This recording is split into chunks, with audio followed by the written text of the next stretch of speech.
C. Alan Johnson is supposed to be giving us a call out of Grand Bahama. He is a technical expert on many matters. But before we engage C. Alan Johnson, I want to read this message from Mr. Nair to the BTC team in the Bahamas. And he says, hello, Bahamas team. Last week, many of my direct team members and I had the opportunity to visit Nassau and engage in several productive meetings with employees, local management, the BTC board, and the Prime Minister. I want to provide you with an update, but first, I would like to address the comments I made at the Jamaica Town Hall, the video clips that were subsequently shared publicly, and the media reports that have followed. Let me start by apologizing for the insensitive nature of my remarks and any unintended consequences that have arisen as a result of the comments. I meant no disrespect to the Prime Minister or the people of the Bahamas more broadly. I know that many feelings have been hurt, and for that I am sorry. My intention was to convey a message in support of upward mobility, personal career development, and providing opportunities for our employees to thrive across our business. In the short clips that have been shared, this didn't come across appropriately, and I apologize. This was a mistake. It certainly was not my first, and I doubt it will be my last, but I will strive to be more mindful in the future. As a matter of fact, I enjoyed my meeting with the Prime Minister and felt that our proposals to invest more in BTC with his help was gaining traction. Therefore, I feel even more remorseful for my insensitive comments. In terms of my visit last week, most importantly, I had a chance to have 2 employee town halls where we had an open discussion with over 150 employees, including people, managers, and several union representatives. I explained my perspective on current challenges facing the business, and we discussed ways of working together to drive growth while further enhancing our operating efficiency and effectiveness. We are committed to investing in our business in the Bahamas, and I am confident in the commitment of all of you and your leadership to drive our company forward. I believe in this company. I believe in the aspirations of the citizens of the Bahamas. I believe in the economy of the Bahamas. I believe BTC can rise back even with the intense competition and challenges. I believe that we collectively can make a positive difference for our customers and our shareholders. As employees will benefit from this positive change. Let me finish by saying again that I am sorry for my remarks and the impact it has had on you and the people of the Bahamas. With all of your support, I know that we can take BTC to its full potential. Thank you, Gary, and the entire team for hosting us last week. Please feel free to reach out to me for any questions or feedback. Speak to you soon. Signed, Balan. That is from the CEO of Liberty, the Latin American division. I have invited C. Alan Johnson to telephone us today so that we can talk about telephony in the Bahamas, and we can talk about the national interest, the level of efficiency in the industry and all of that, and he is on our live line from Grand Bahama. Mr. Johnson. Yes, sir. How are you doing? Fine, thank you. How are you? I'm doing okay. Good afternoon to the Bahamas. It is a rarity that I give you a lot of time on shows. I'm excited. But like they say, go for yourself. Okay. You know of the controversy. What is your take? I think that considering the role the BTC played in Liberty becoming who they are, and in fact, Liberty Caribbean could not exist in its current state without BTC, that the new CEO should have known the historical information in regards to that.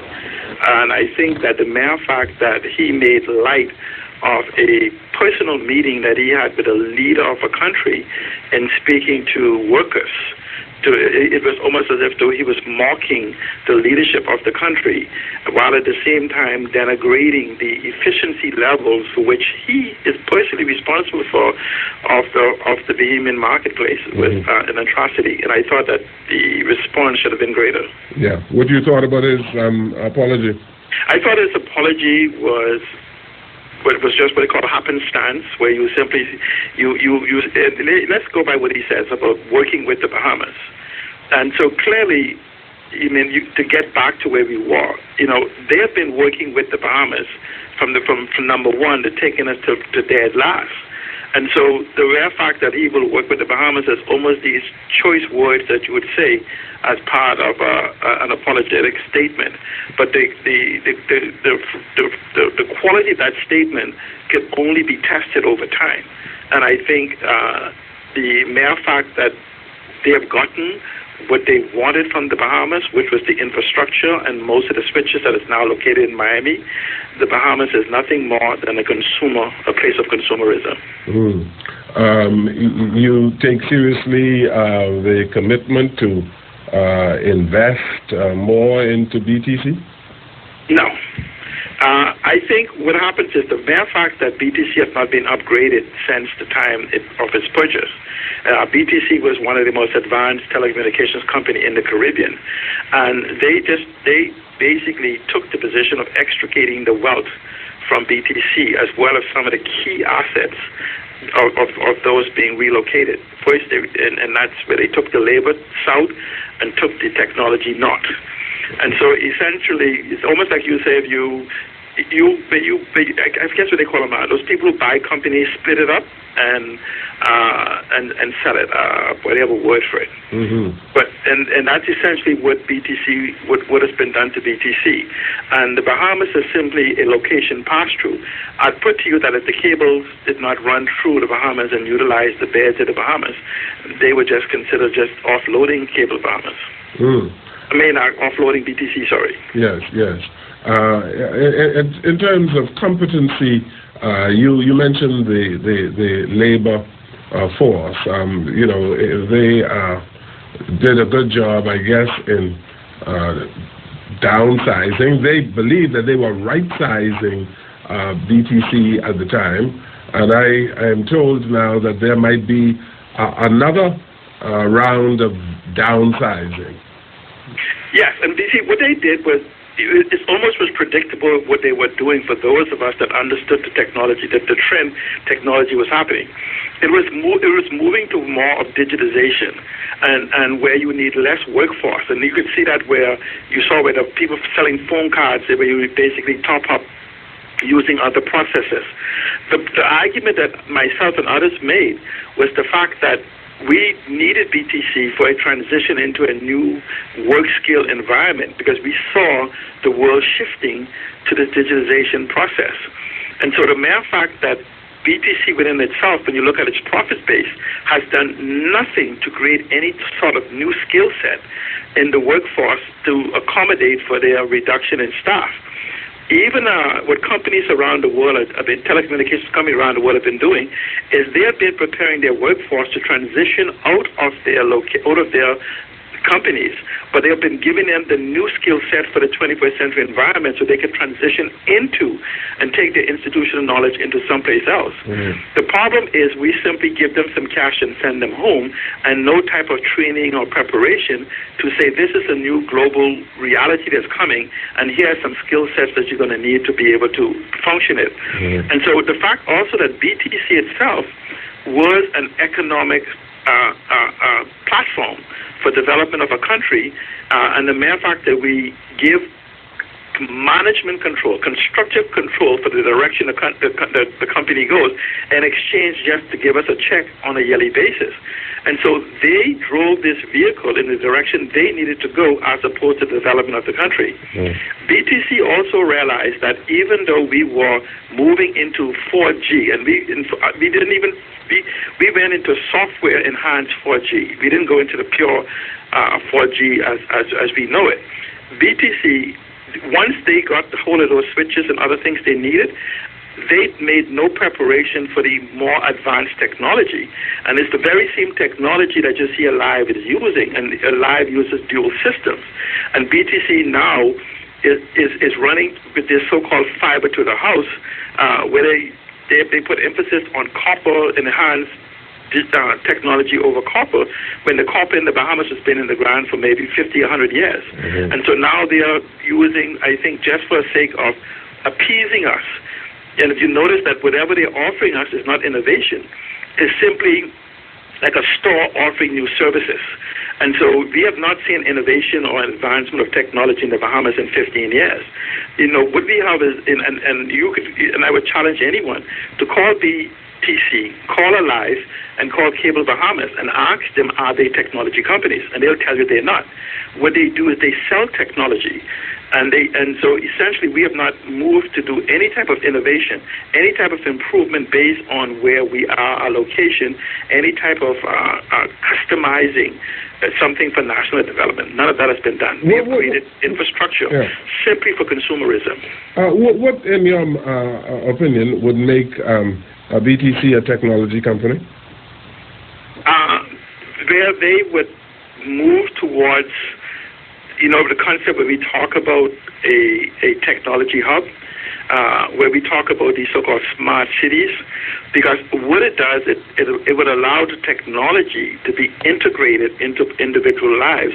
And then what it does, it creates an environment for innovation, where if BTC, in my mind, should have been more of almost like an incubation lab for ideas to be developed, for entrepreneurship to be developed, for e-commerce to be developed, tied into at the same time. Understand that because we did not see the vision, the mere fact that fintech is now becoming the world standard, and you see that with Facebook, with Libra, and all these other types of banking things. They're now becoming the world. In fact, even if you go back to the tape where I appeared on your show, I told you that cellular would be obsolete and mobile communications will actually replace it.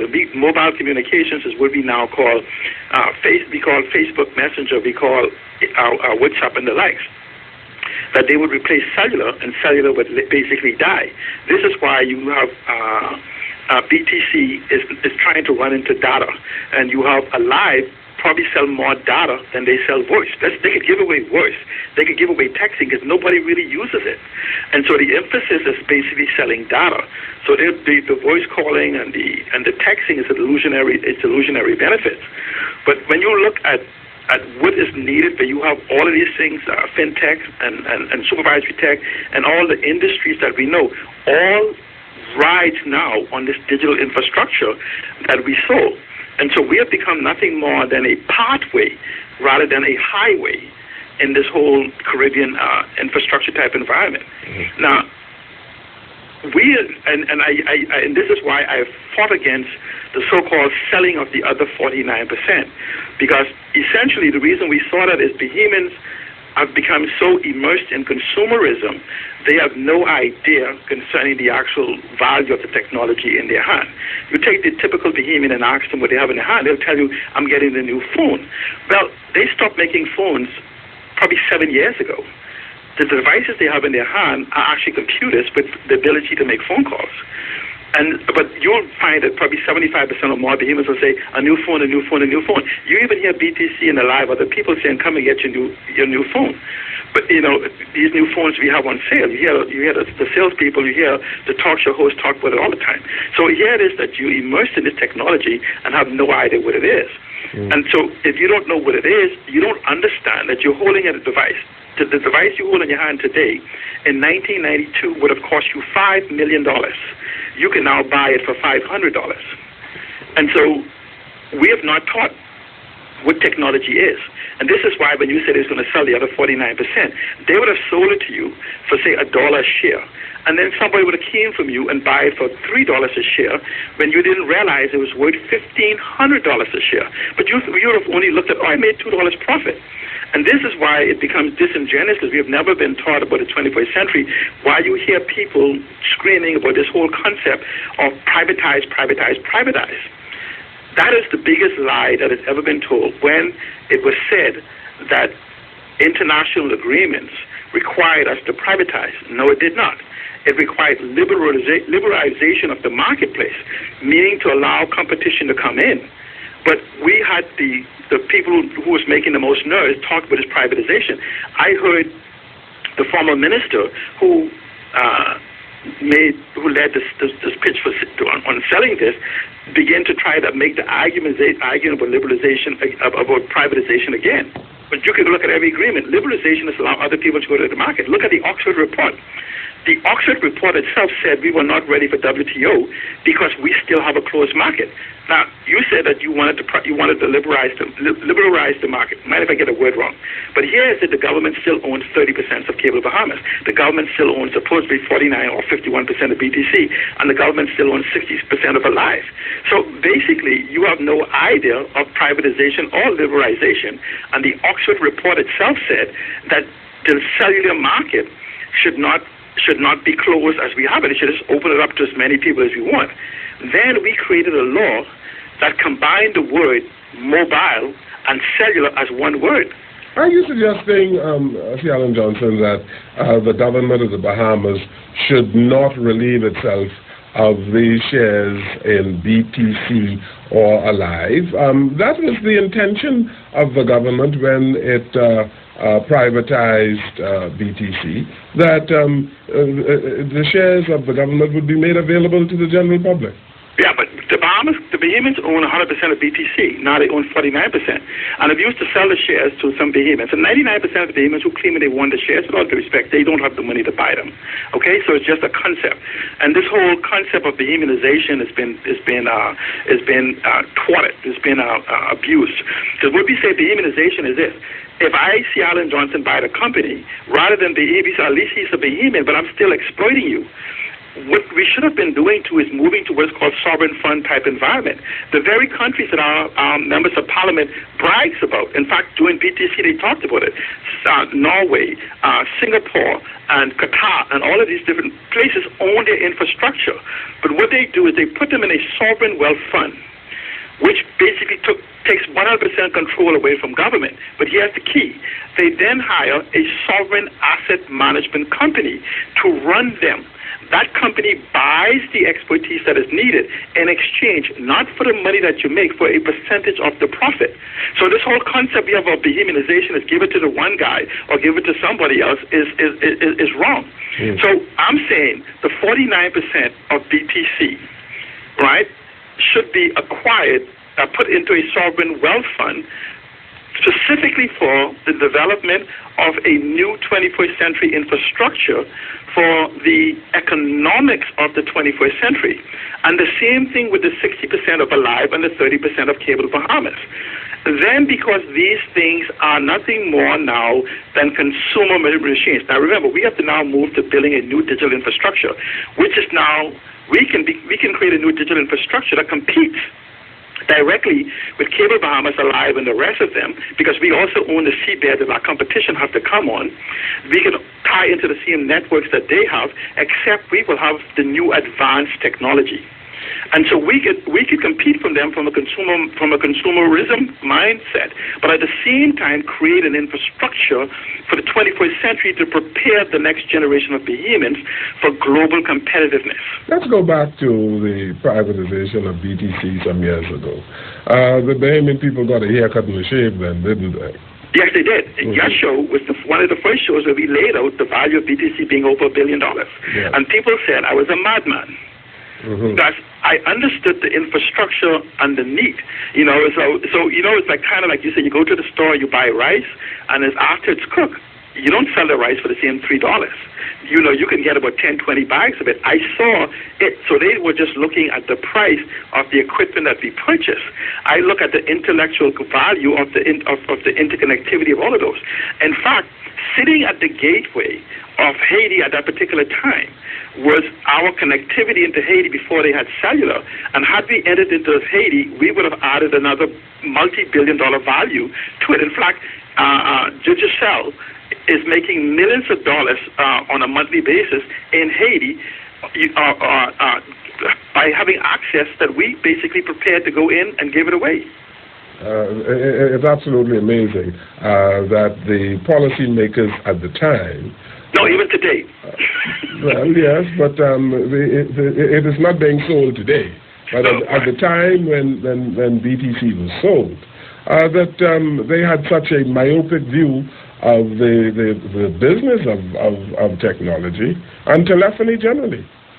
Yeah, and I would say they still have that exact view today. Because with all due respect, what you have is 5-year celebrities who are all sitting under the tree with us. 5-year celebrities. 5-year celebrities. They were sitting with us under the tree. Those of us that know these individuals personally know that they have not mastered the device in their hand, not less an infrastructural, not less a global concept of technology. And so someone like me that's celebrating his 40th year this year in technology, I was there before computers was computers and before cell phone was cell phones. And so I watched this baby born and grow and develop.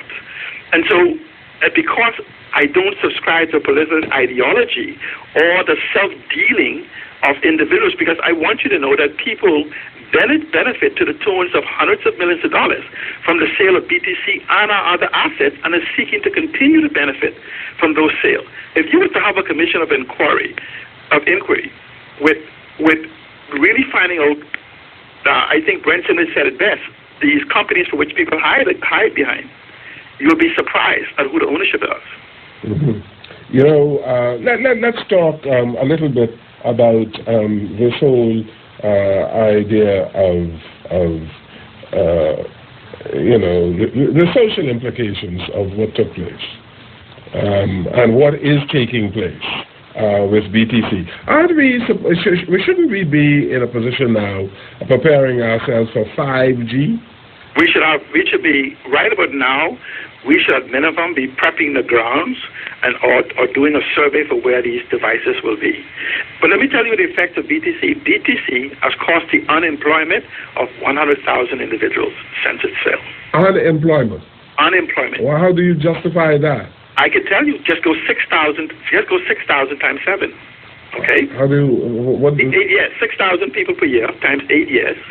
And then look at the fact that that's what they call GDP effect. They use from 3 to 5. Okay, and so what you have just of that alone, you have 48,000 individuals who have left school since the sale of BTC. And so how does that compute to losing 100,000 jobs? Because we have not created 48,000 jobs. I mean, because I know we count if you work one day and cut lawn. I'm simply saying is that in the new dispensation, these individuals that have left unemployed or underemployed has affected the economy to the tune of 48,000 people. This is why we can have 40,000 unemployed, work permits in the country. I'm simply saying is that BTC was supposed to be in the transformation of our economy from the plantation to the ownership realm. You are suggesting that this is perhaps one of the biggest economic blunders of a government in the modern history of the Bahamas. Absolutely. This is, we talk about the crown land. The crown land is finite. This what we sold is infinite. And so essentially, because we didn't just sell land, we sold the 21st century. Imagine that. You sold the 21st century. You sold the economic development for generations of individuals. We are the cups. And this is why, even now, as we talk for this digitization in the Bahamas and government, no one can show you a strategy. They can't show you anything. And we're borrowing money to buy machines. Let me use an example. The government of the Bahamas said we have borrowed $30 million to digitize cabinet. Now, I want you to imagine this. When you go into the cabinet office and you look at the table, you see piles of paper on the cabinet table, right? And you have to ask yourself, were they handwritten? No. Those are printed paper. So how then do you spend $30 million to put those papers back in the computer? Didn't those things you wrote are still in the computer? See, this tells you the level of ignorance of digitization. And so now what we are building around the Bahamas is hundreds of millions of dollars of digital shanty towns. They don't connect to anywhere. They don't do whatever. Don't mind we say you're doing this. Every year you hear they buy new devices for road traffic. You hear they get new passport machines. You have the national insurance computer can't boot up. I mean, you hear, and these are tens of millions of dollars we're paying for these. Because what you have is individuals with the illusion of knowledge, okay, that makes decisions based on the arrogance of their ignorance. And somebody tells them anything, and they shake their head, and it's almost like you have second world corn artists coming to the Bahamas, and you know this reminds Jones. This reminds me of the New York sale, where they came in and give them marbles for the country, you know, and they walking around with these shiny marbles, bragging about how look at the successful sale we have done. And for me, I always remind myself, it reminds me of the allegory of the cave, where these individuals spend their entire life in the cave looking at the wall, thinking shadows are real. And then you leave the cave. When I was a young person, I came back and telling the people in the cave, those shadows aren't real, there's real trees or they're real animals, and they declared me as a madman. The arrogance of ignorance, you call it, eh? Yes, right. That is a powerful statement. You know, in terms of moving BTC and other, well, let's stick with BTC because Mr. Nair talked about improving BTC. What can happen in the short term, or what ought to happen in the short term? BTC network, the best thing that happened to BTC network was alive. You want me to tell you why? The best thing that happened to BTC was alive. Yes. No, network. No, not to their economics, for their network. Because their network could not handle the capacity that we're having now. Imagine if Alive was in here, right? Alleviating 40% of their customer base. What would BTC do? You think you would have had crash and problems with BTC now. Because every single year, technology expands exponentially every year to 18 months. Well, could it be that BTC has not been investing because of the presence of the competition, because of Alive, because Alive has taken 40% of the market? Isn't that plausible? No, what BTC did was because they really did not think anyone would have an interest. And for me personally, when I look at the executives that came to the Bahamas, I understand that the people with Alive came from a company called Digicel, who was one of the bidders for the purchase of BTC. Mm-hmm. And I still think that Digicel is an advanced thinking company. And I believe that, this is my personal opinion, that Alive is nothing more than a concept called sent from abroad, where you send people into a country to test and develop a concept before you come and take possession of it. Yeah, but Alive is owned by the government. The majority of the shares in Alive is owned by the government of the Bahamas. The government is competing against itself, really. Right, only because we have been set up, because we don't even realize we were competing against ourselves. We don't even realize that the three companies that we, or the majority, the government is the largest shareholder in Cable Bahamas. And in fact, the government had to put Cable Bahamas in a special trust just to sell BTC, because the United States government, recognizing that they would both join together to be the same company, would not allow them to terminate in the U.S.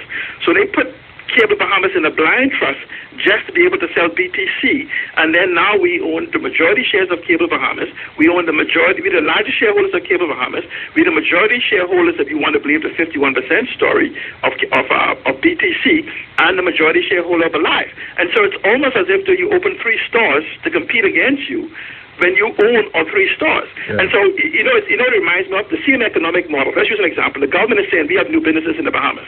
So what you do is that you have a business assistance center that is opening more barbershop, opening more stores and restaurants. Here's the problem. There's no money. So you have this one business that was barely surviving, now must compete with somebody else. So now you split their business 50-50. So now neither have enough money to survive, so both businesses close. And so essentially, unless we create a new environment and begin what is called forward thinking beyond the talk about tech hub and all these other different things, an actual strategy that could be picked up and critiqued and examine, that we can be published, not something that comes from the minister's mind, his fantasy, because there's never been a written policy in the Bahamas since 1967.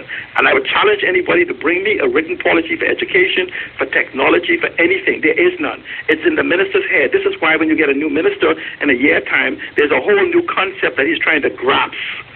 And so what I'm simply saying is that we are running the Bahamas as if we are a side or like a tuck shop that we move around every day.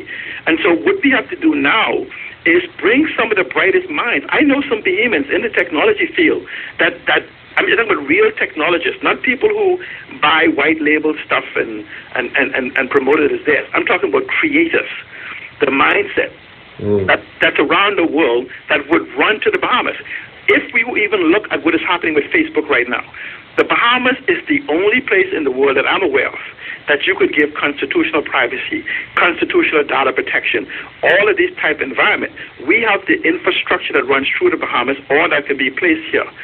We can become the sanctuary for the billions of people who want data protection or digital ID protection, protected by the Constitution, not by laws. There's so much opportunity that's available to us just by our geopolitical location.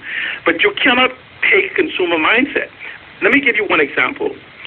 The digitalization process for the Bahamas. This is how it happens. There's 5 types of people, maybe more. There is the technology deniers. That's one. There is the technology admirers. They won't use it, they just admire it.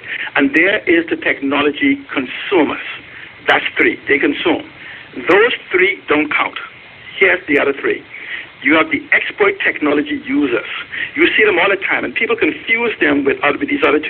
Oh, he could use the computer, he could write the letters and do all these beautiful graphics. Okay, good. Walk into the room with those individuals and take 3 things with you.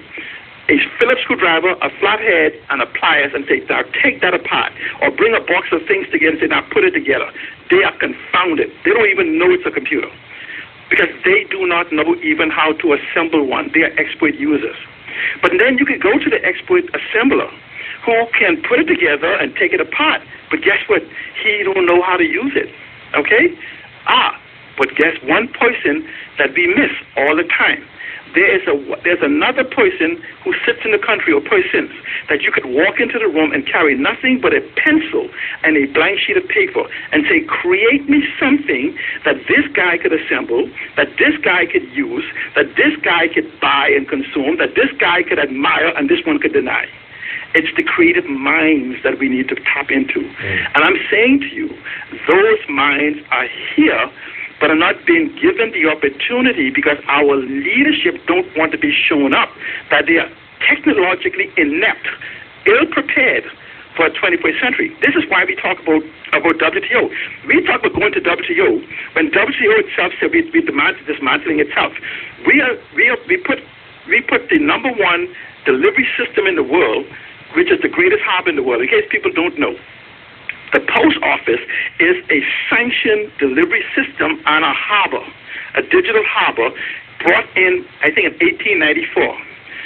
It is the only sanctioned delivery system in the world. It is the backbone of delivery system for the 21st century digital environment. It is why Donald Trump not only threatened to leave the WTO, he threatened to leave the United Postal Union, which is the global delivery system, because he says places like China has an advantage. Just to break it down for people, the United States, let's use an example, it's not exact. You go to the United States, you need to mail a package to the Bahamas, it costs $1. You need to mail the same package from China, costs you 30 cents. Because China, because of its development status, has preferential treatment to use the mail termination service for 30 cents.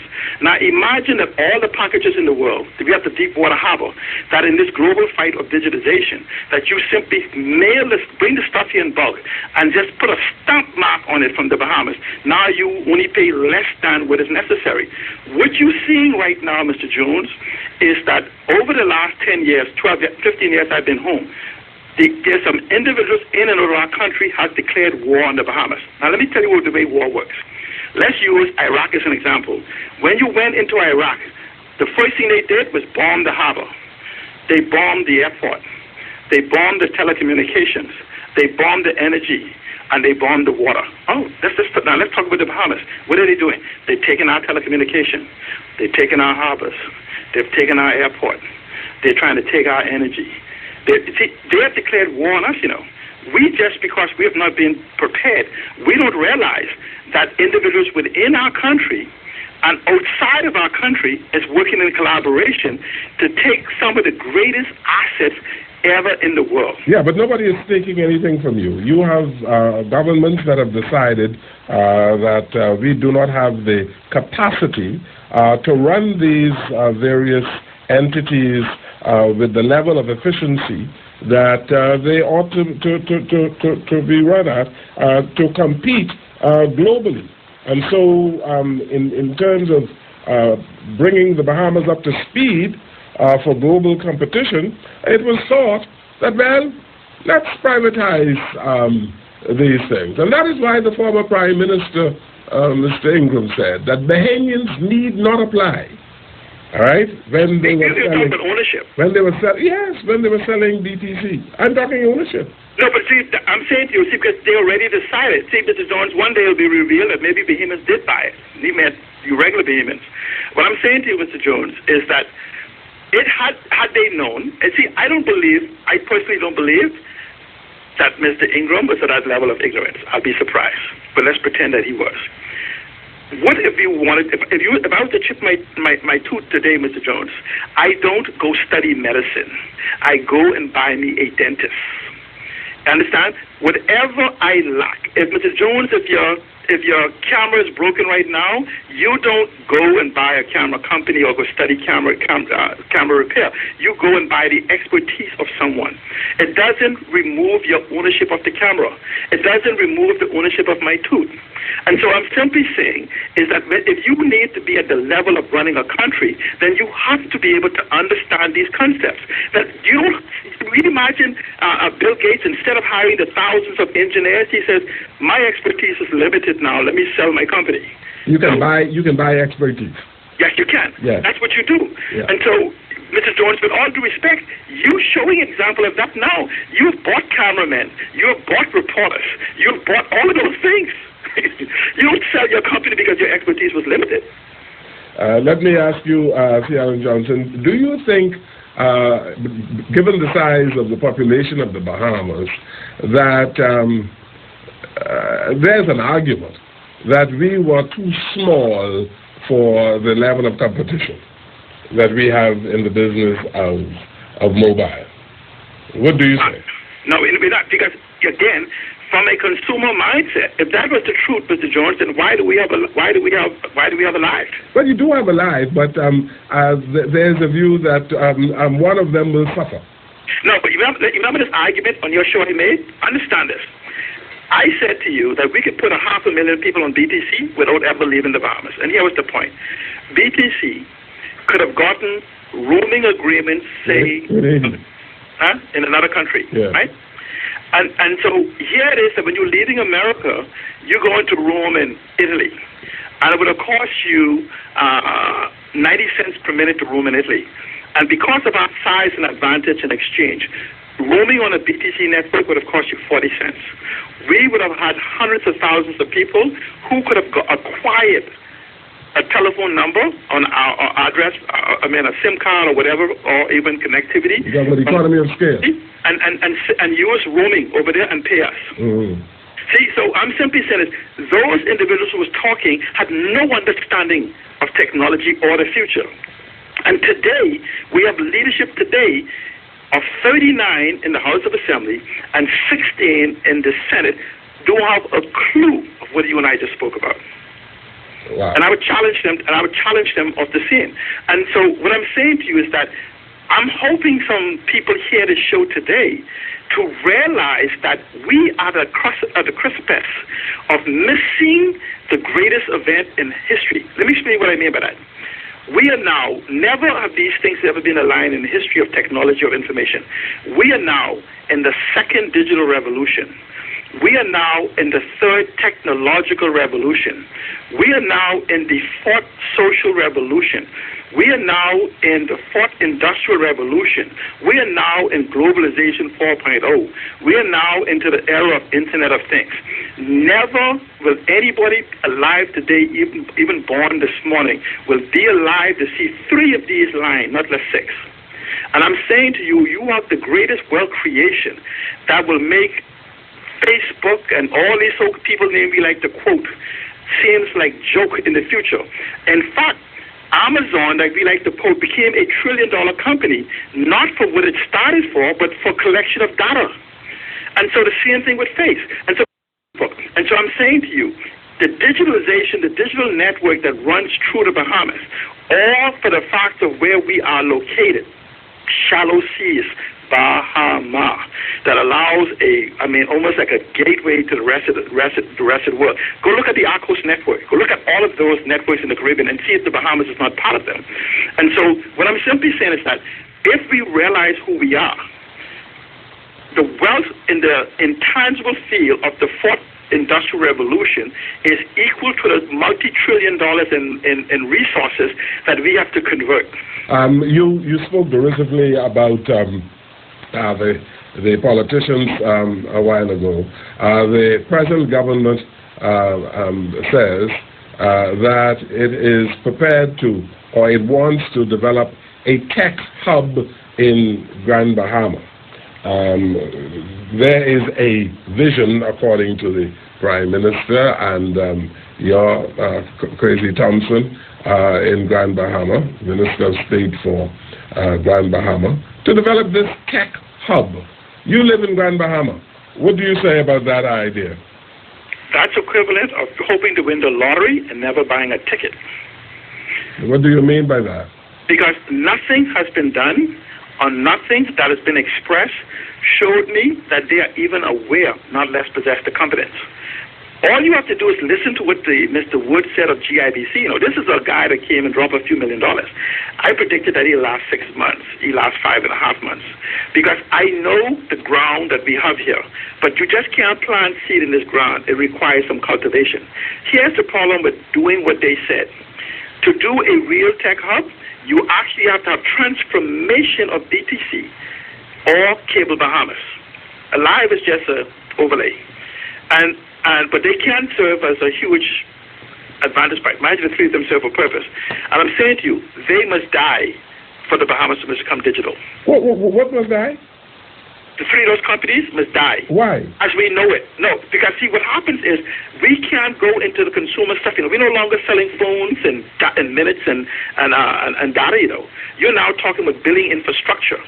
So if those companies are married to what they want, this is why I'm saying that we need to take the profits from them in the consumer mindset, or open up the market and the government in a private entity let a 3rd and 4th cellular company enter into the marketplace with competent leadership that understand the way the company, let them compete. They have a huge head start. I guarantee you, if the government was to open the 3rd cellular market and give it to a sovereign wealth fund and individuals like myself and others I know in the U.S., we will make them cease to exist. Here's what also happens. Alive just got in their new network. They're not going to put in no 5G. Don't mind the talk, okay? BTC, BTC is just struggling to bring fiber to the premises.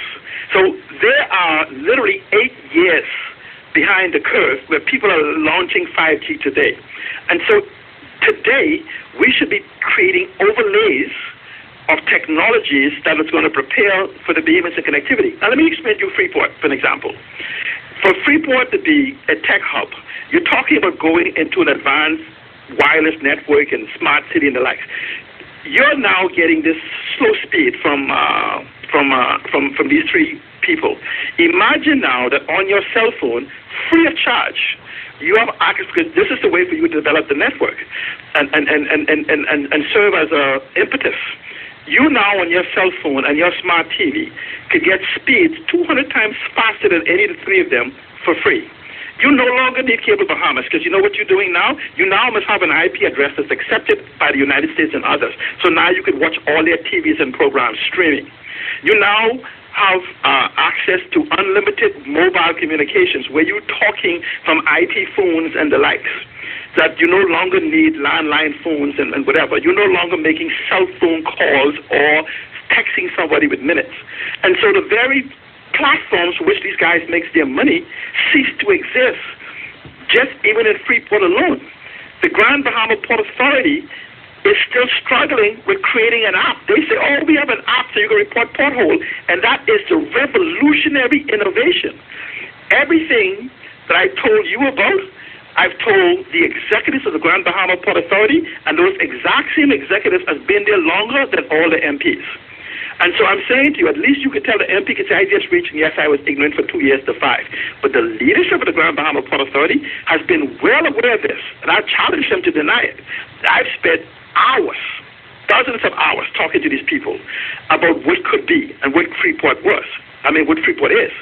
And so I would say to you, the biggest failure for any type of development on Grand Bahama is this device, this fraud. I'm saying it, a fraud. The grand deception called the Grand Bahama Port Authority. And this is why even the FNM promised to take away the tax concessions for where these landholders are holding this. And I want people to know, if they read the Hawkesbury-Creek Agreement, the real property tax will apply to nowhere in the Bahamas except for New Providence for behemoths. And so this whole concept that if you apply a real property tax on Freeport, behemoths will pay tax is an absolute lie. Okay? And so what I'm saying to you, we're giving them $300 million a year to stop what they're claiming in tax concession, what they're claiming they want to do. And so I'm saying to you, you can't have a development. What you're having is lip service. The government has spent millions of dollars based on their budget on technology advancement and preparing for hub. Have you seen a single company that exists in Freeport as of today? You made 3 announcements. You're announcing companies going to come here and develop websites. That's not a technology company. You have and provide service. They're not technology companies. What you have to do is create an environment, a startup. See, first of all, the government made an announcement of going straight to the top because they only heard the buzzword.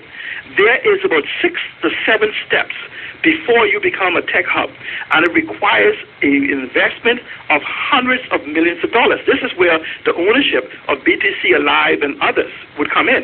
But at the same time, Freeport or Grand Bahama as a whole can become the digital test bed. You can insert within 2 years $700 million on Grand Bahama from the digitization of the tourism industry alone. Forget all the, I just say just from tourism alone. Because if you just multiply 10,000, if you just multiply the room they said they needed on Grand Bahama by 10,000, right? And then you say, okay, what if you only make $100 on that, and you times that by 365? That's $365 million a year just inserted in Grand Bahama. Right, and you have a proper strategy. But look what Dr. Sands said. Grand Bahama is a place ready for hospital for the digital hospitalization type environment with the proper infrastructure in the shortest period of time. We say we can't afford a hospital in Grand Bahama, but they even spend $400 million a year getting medical care from foreign because we don't have the technology here in the Bahamas. That's behemoths alone. So what if we insert that $400 million into a hospital here on Grand Bahama and begin to add the hundreds of thousands of individuals who will also come to Grand Bahama because of our location, because of our infrastructure. And then I can go through about 9 different things that is needed for us to develop the so-called digitalization of the economy. Yeah. You have to be immersed. I don't do anything else for 10 to 12 hours a day, but follow technology trends. All right, T. Allen Johnson. I told you, man, I'm going to give you a good run, and you had a good run today. But I just want to tell Bahamians to stop listening to the noise in the marketplace. That's the spirits. Those who say they know technology and require at minimum, they give you a written document that you could read, critique, and have analyzed. Something they have not done. Demand it. Thank you so very much. I appreciate you sharing all of this information, and now you have to go and get a good drink. Thank you. Thank you so very much. T. Allen Johnson, the technology guru of the Bahamas, bringing us up to speed with certain things and giving us his opinion on what it takes to move the Bahamas forward technologically. We take this break here on our program.